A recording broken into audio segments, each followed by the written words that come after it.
जय श्री राम, जय राजपूताना। मेरा जो पेज है सवर्ण वर्ण रक्षक। सबसे पहले आज अपन बात करेंगे अपने सनातन धर्म के वर्णों की। क्षत्रिय, ब्राह्मण, वैश्य और शूद्र। तो शुरुआत करते हैं अपन शूद्र से।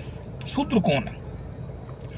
शूद्र वो है जो अपने शारीरिक मेहनत से, शारीरिक श्रम करके जो धन अर्जित करता हो, उससे अपनी जीविका चलाने वाले व्यक्ति को शूद्र कहते हैं, जिसे आज की भाषा में अपन नौकर कह सकते हैं, चाहे वो सरकारी हो चाहे प्राइवेट हो। नौकर जो सिर्फ अपनी शारीरिक सेवा दे रहा है, मानसिक सेवा दे रहा है, तो वो क्या है? शूद्र है। उसके बाद अपन आते हैं वैश्य पर।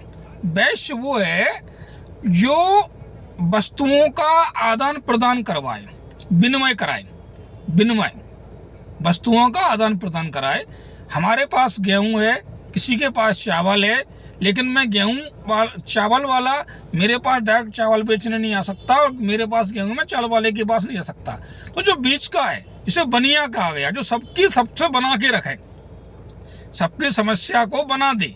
बनाने वाला कौन? बनिया।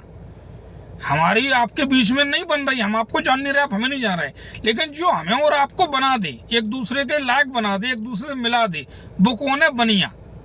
तो उसका क्या है कि उससे वो चावल लेगा, हमसे वो गेहूं लेगा। चावल वाले को गेहूं देगा और गेहूं वाले को चावल देगा। उसके बीच में जो उसको मुनाफा होगा, फायदा होगा, ठीक है ना, उस लाभ से, जो लाभ होगा उसका, उस लाभ से जो अपनी जीविका चलाए, वो कौन होता है? वैश्य। उसने वैश्विक मतलब वैश्विक पूरे विश्व को जोड़ने का काम किया है व्यापारिक तौर पर, तो वैश्विक काम कर रहा है वो, तो वैश्य हो गया। अब आता है ब्राह्मण। तो ब्राह्मण क्या करता है? ब्राह्मण का काम है लोगों को ज्ञान देना, व्यापार की थ्योरम्स है, अकाउंट पढ़ाना, संस्कार देना, शस्त्र विद्या सिखाना, विद्या देना और लेना। और उस विद्या के बदले उसने जो ज्ञान दिया, उसने जो विद्या दी, उसके बदले में जो दक्षिणा के रूप में उसे धन दिया गया, ज्ञान दे रहा है वो, तो दक्षिणा लेगा। तो मेहनताना नहीं कह सकते उसको, मजदूर नहीं कह सकते, क्योंकि वो मजदूर नहीं है। मजदूर वो होता है जो शरीर से काम करे, वो बुद्धि से काम कर रहा है, अपने को ज्ञान दे रहा है। तो उसको सम्मान के प्रति मजदूरी न कह करके उसको दिए जाने वाले मेहनताने को अपन ने क्या कह दिया? दक्षिणा।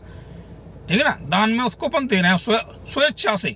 मजदूरी तय होती है, लेकिन दक्षिणा कभी तय नहीं होती है कि आपको हमें इतनी देनी पड़ेगी। तो ब्राह्मण ने कभी दक्षिणा तय नहीं की। और जो ब्राह्मण आपके घर पे कथा करने आता है, वो जो कहता है कि मुझे 1100 रुपये चाहिए या 2100 रुपये चाहिए, तो मैं आपके यहाँ कथा करने जाऊंगा, ऐसे ब्राह्मण से कथा कतई मत करवाइए। दक्षिणा तय नहीं होती है, वो श्रद्धा होती है। और ब्राह्मण ने जो आपको ज्ञान दिया, जो उपदेश दिया, जो सिखाया, उसके बदले में, उसके भरण पोषण के लिए जो आपने उसे दिया, वो उसकी दक्षिणा है। और दक्षिणा पर जो निर्भर है, दक्षिणा से अपना जीवन यापन करने वाला कौन है? ब्राह्मण है।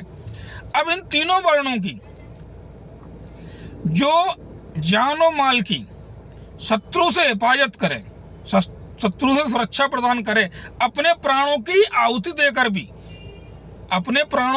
देकर भी यदि उनको इन तीनों वर्णों के जान और माल की रक्षा करनी पड़े, छतरी की तरह इनके ऊपर वो खड़ा रहे, जब तक छतरी होती है आदि भीगता नहीं, उसे कहते हैं छतरी। अब छतरी का काम क्या है? शत्रुओं से लड़ना उसका काम है, इनकी रक्षा करना काम है। अब वो ना तो मेहनत कर सकता, ना वो शिक्षा कर सकता, तो वो क्या करेगा?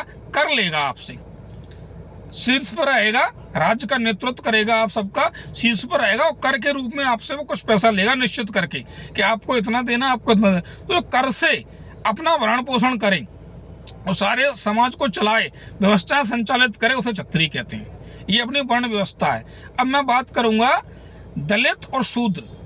अलग अलग हैं दलित और शूद्र। दलित तो हमारे सनातन में है ही नहीं। रही बात शूद्र कभी अछूत नहीं था, ये मैं अगले वीडियो में बताऊंगा। जय श्री राम, जय राजपूताना।